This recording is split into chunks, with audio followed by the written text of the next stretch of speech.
to the Lefevre Fellow Lecture by John R. Bolton, Under-Secretary of State for Arms Control and International Security. Under-Secretary Bolton is serving as Elizabethtown College 2004 Ernest V. Lefevre Visiting Fellow in Ethics and Culture.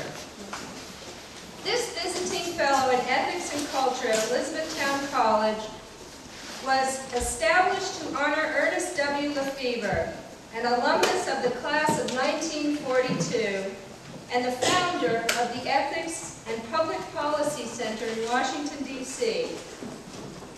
Each year, a Lefevre Fellow visits campus for 2 days to share his or her professional expertise with us, particularly regarding moral dilemmas in contemporary society. He's visiting with students and faculty on campus, and we've also invited people from the community to join us here tonight. Prior to his 2001 appointment to his current position, Under-Secretary Bolton was Senior Vice President of the American Enterprise Institute. That's a nonprofit policy center dedicated to preserving and strengthening the foundations of freedom through research, education, and open debate. Throughout his many years of public service, he has served as Assistant Secretary for International Organizational Affairs for the Department of State, Assistant Attorney General for the Department of Justice, Assistant Administrator for Program and Policy Coordination for the U.S. Agency for International Development, and General Counsel for the U.S. Agency for International Development. An attorney, Under-Secretary Bolton was an associate from 1974 to 1981 at the Washington office of Covington and Burling. He later returned to the firm from 1983 to 1985 after working at the U.S. Agency for International Development.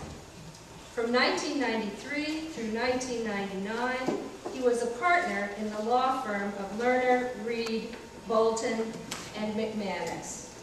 He graduated with a bachelor's degree, summa cum laude, from Yale University and received his law degree there as well. Tonight, Under-Secretary Bolton will present a presentation on Bush administration policies to stop weapons of mass destruction, WMD, proliferation, and he will be very pleased to welcome questions at the end of his presentation. Can you please give Under-Secretary Bolton a big welcome?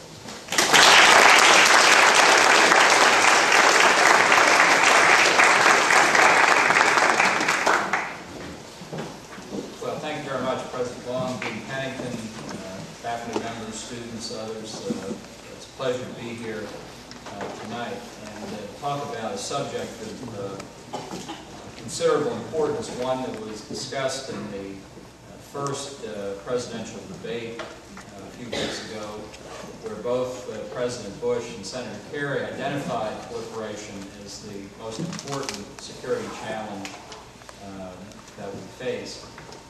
It is an important subject, and I must say the 2-minute time frame for answering questions in the presidential debate doesn't really give adequate time to address it, and particularly, if I may say so, not adequate time for the president to discuss the extensive work that he has done and his administration has done on this issue. Methodically, piece by piece, the Bush administration has crafted policies to fill gaping holes, reinforcing earlier patchwork fixes, assembling allies, creating precedents, setting new limits, and changing perceived realities and stilted thinking about nonproliferation. The President deserves much praise for taking these indispensable actions to reverse our slide into helpless gridlock and inaction in dealing with the threats posed by those who would flout international treaties and domestic laws or find loopholes to evade. The legal authorities to deal with rogue states and terrorists intent on obtaining weapons of mass destruction and their means of delivery are numerous and varied. quick study of non-proliferation-related laws shows that there are more than 15 statutes dealing in large measure with these issues. We could have a detailed debate about ways to revise or synchronize these laws, but in fact, the real question is not one of legal authority. The question is whether we have the will to make full use of these authorities and take active measures consistent with them to address the problem of proliferation. This administration's central innovation, which I believe indispensable for any successful effort to curb the proliferation of WMD, is the demonstrated will to use the existing authorities to disarm our enemies and counter their efforts to engage in trade in deadly weapons. This is a transforming precedent. On February the 11th at the National Defense University, President Bush gave what is arguably one of the most wonkish speeches ever delivered by an American president. I liked it. He detailed a number of proposals that made clear the administration's overarching approach. The front lines of our non-proliferation strategy must extend beyond the well-known rogue states to the trade routes and entities that are engaged in supplying the countries of greatest proliferation concern. This is a forward policy that can properly be described not as non-proliferation, but as counter-proliferation. Most regimes and terrorists aspiring to develop their WMD and missile capabilities are still dependent on outside suppliers and technology.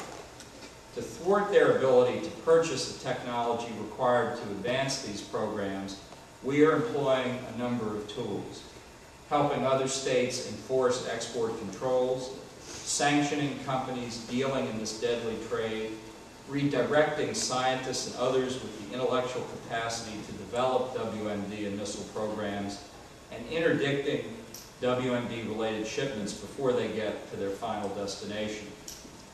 We aim to slow down and even stop weapons development plans by disrupting procurement efforts, denying proliferators the necessary intellectual capital, and creating disincentives by raising the costs on suppliers and middlemen involved in this deadly trade.